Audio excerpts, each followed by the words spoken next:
For over 2 decades, Don Saladino has stood at the forefront of the fitness world, sculpting the physiques and transforming the lives of actors such as Ryan Reynolds, Blake Lively, and Hugh Jackman, athletes, musicians, and individuals seeking superhero transformations.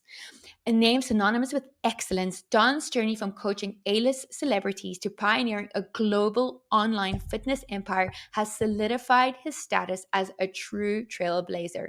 However, Don's journey transcends just fitness. It's a testament to passion, innovation, and the relentless pursuit of excellence.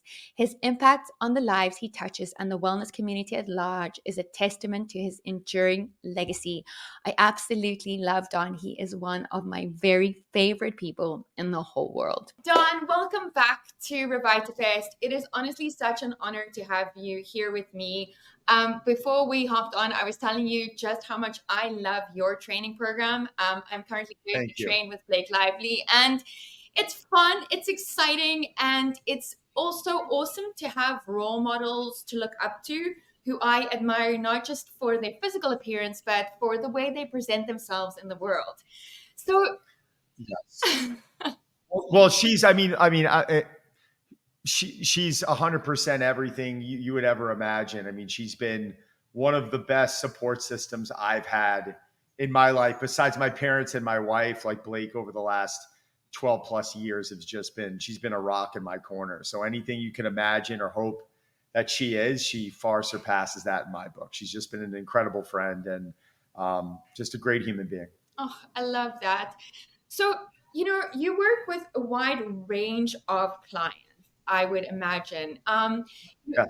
I want to bring it back to like the average person like myself who works 9 to 5, who often doesn't feel like they have any time to work out, to eat properly, to get into the gym. What, according to you, is the most time efficient workout for someone working a 9 to 5 that has limited? I really believe we have to stop looking for the best and start taking a little bit more of a minimalistic approach. And, Blake she's got a very difficult schedule because she's a business person. She's an actor. She's a mom. She's a wife. She, has a crazy schedule. She's all over the place. So, what's ironic about it is none of the celebrities I ever work with have this cushy schedule. They actually, I feel like, are more difficult to train because they're changing time zones and their shoots can go 4 or 5 hours over on a given day. And the next thing you know, they're not getting in until midnight and they have to be back at 5 a.m. and they have, 2, 3, 4 kids, whatever it might be. I really think for the average person out there that this is the line I've always heard, like they want it, right? Like someone will come to me and get, God, like, Don, you just love it. Like, I just want it.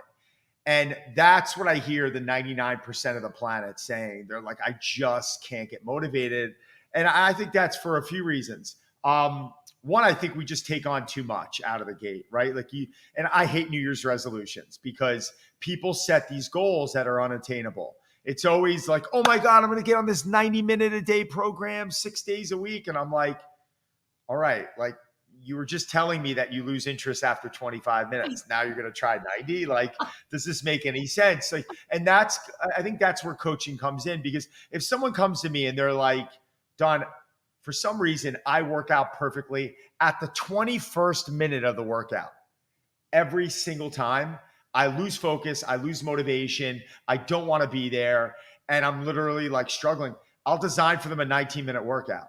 Like I will, an 18-minute workout, whatever it is. So the best workout, I think, out of the gate is, I think, really understanding what's going to keep you engaged, but also what's going to work, right? So like there's all these group training concepts out there. And if someone's coming in, they're like, and people are asking me, is it good?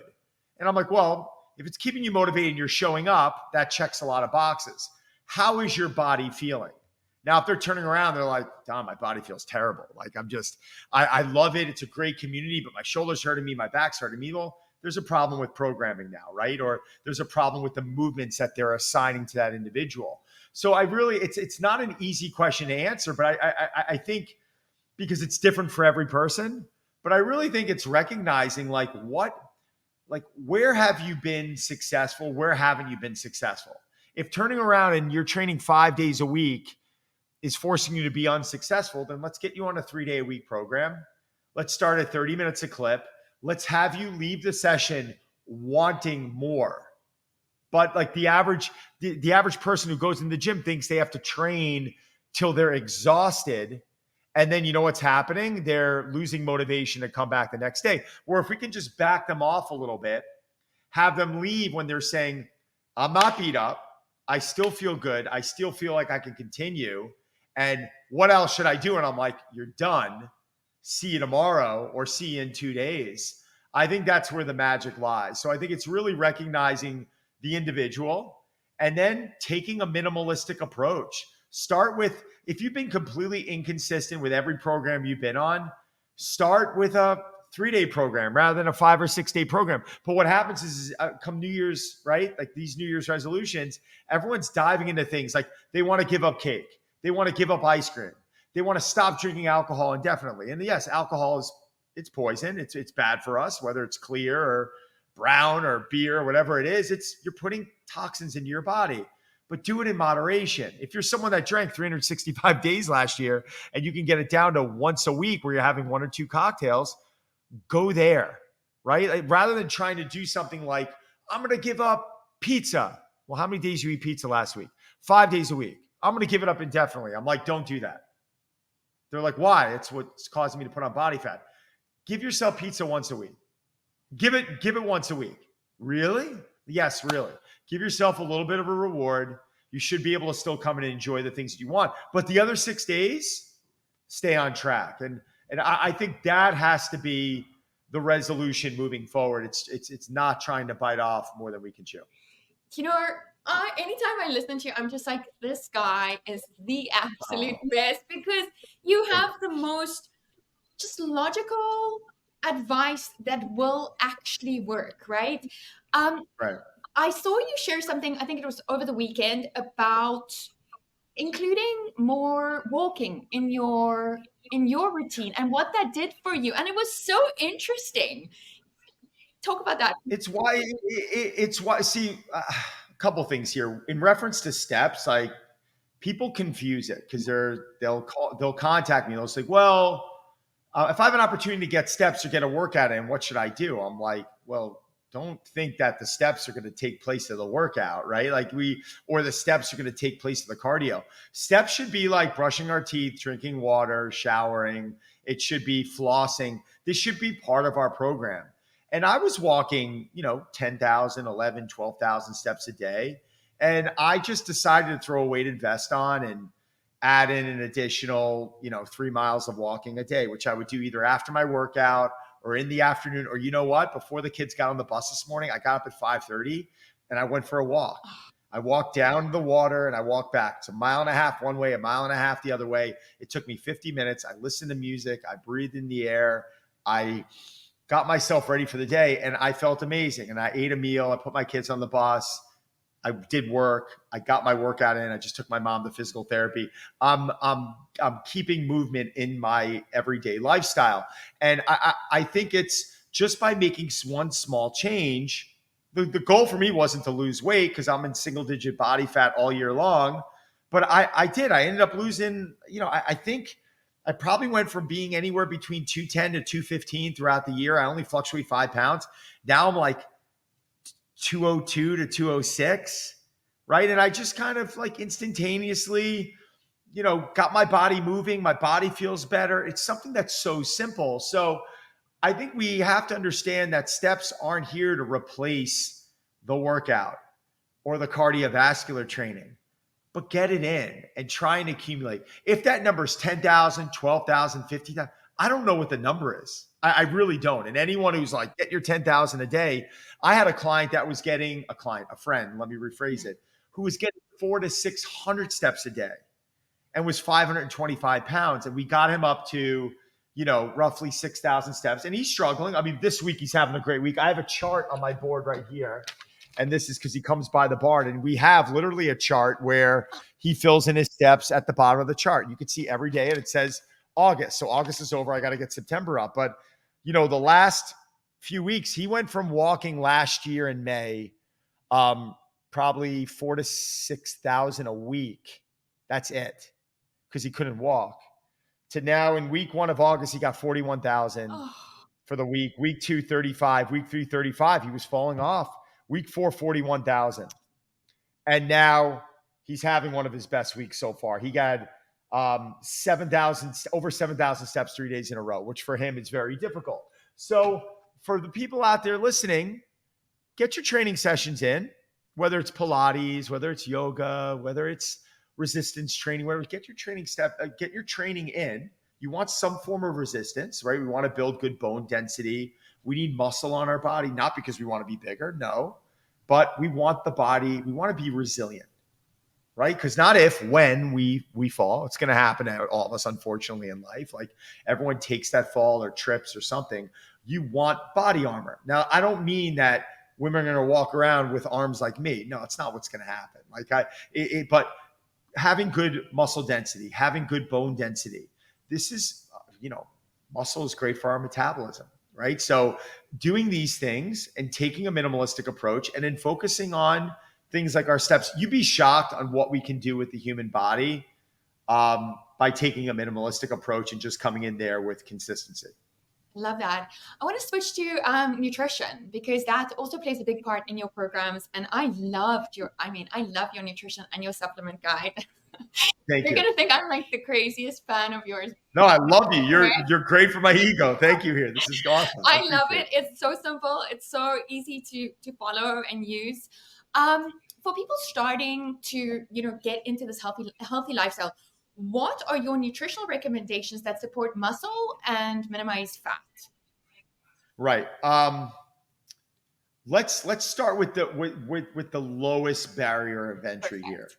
So let's say there's someone on here and they're just like, I just can't get it. Every time I jump on a nutrition plan, a diet, call it what you want, I lose consistency and I fall off, right? Because there's more people there than maybe people like myself who just kind of enjoy being consistent with it and feel good from it. And that's how I quantify success.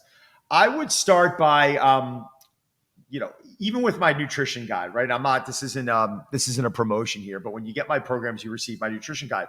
What I tell people to do is take one thing. If you're that person that is struggling, take one thing a month and implement it. Not 10 things in one day, one thing a month. So let's just say let's say there's a list of things that you're not doing to what I would consider a healthy standard. And one of those things is hydration. Another thing is you're not getting enough protein. Another thing is you're not getting enough sleep. Another thing is you're eating processed foods. So we just started with 4, right? Month 1, let's just focus on hydration. That's it. Let's spend the next 30 days making mistakes and let's try and get yourself to a pattern of where you're going to be consuming roughly half your body weight in ounces, because it's around that range. There's certain influencers, coaches out there that are like, well, no, it's more, it's less. And they're trying to give this, it's roughly half your body weight in ounces of water. So if you're 200 pounds, getting roughly 100 ounces of water a day is the standard. Spend the next month trying to do that. If you weigh 150 pounds, 75 ounces. If you weigh 100 pounds, 50 ounces, half your body weight in ounces. And let's spend the next 4 weeks just trying to get consistent and getting better at it and better at it and better at it. And in 4 weeks, we should be able to, and you're going to do things, right? Like the biggest mistake people make are they carry small bottles of water around and they lose track. Like I'll carry either a gallon or a half a gallon jug around because I know if it's a gallon, I need 1. And I know if it's a half, I need 2. So it measures it for me and I know, and that's my homework assignment and I get it in. Yeah. So that would be my recommendation is take one thing a month. So month 1 could be hydration. Month 2, it could be, increasing protein, right? Getting roughly a gram per pound of body weight, roughly. Yeah. Right? Month 3 might be where we're working on our sleep, and that might take some time. But just trying to improve your sleep by 15 minutes a night is going to pay dividends, and the amount of days you're going to accumulate in additional sleep by the end of the year is going to be huge, right? Number 4 might be getting rid of processed foods, and maybe not doing that 7 days a week, doing it 6 days a week, because you were eating processed food 7 days a week. Let's just still give yourself some time. There's a day a week where you want to get pizza, or if there's this burrito that you love that may not be from the highest quality food, or if you want to go have some pizza and have some ice, go do it. Like, do it. Give yourself an escape. Give yourself, something to be able to look forward to, and make this not where you have to give up all the things that you want to give up in life, right? So that is my thought process: is if you really want it, you've been struggling with it, I think you need to turn around, either find yourself a coach or find yourself someone who can help you establish some barriers. It might even be, downloading a program where you get my nutrition guide or joining one of my challenges, because we're going to be able to map out over the next 6 months, 8 months, year. These are the things. Well, that's it. That's all you're going to give me? Yeah, that's all I'm going to give you. Then if it's that easy, try and get great at it. And if you get great at it sooner and you can tell me that you're nailing it in 2 weeks, then I'll give you something else. But I think that's the lesson here, right? I think the lesson is recognizing that the people out there that aren't successful with it take on too much out of the gate. And I think we really need to step back a little bit and give ourselves attainable goals and make it habit. We're trying to unravel a lifetime of bad habits. Even doing that in 6 to 12 months, I think is miraculous. So I think we got to cut ourselves some slack and give ourselves some attainable goals to be accomplished in an attainable amount of time. And when, not if, when you turn around one day and maybe you're not drinking enough water one day, you just got to play catch up, recognize what you did, and then turn around and knock it out of the park the next day. And I think that's what this is all about. I love that. And I think this is absolutely the perfect way to end this conversation. You have given a very down to earth, authentic, real approach Thank you. to behaviors that will change your life. So I highly recommend your programs, your challenges, and Thank everything. you. Thank you. Thank you for being a part of this. You are honestly such a blessing. And anytime I see Thank you you. on social media or anything, just makes me so happy. So thank you for Oh my God.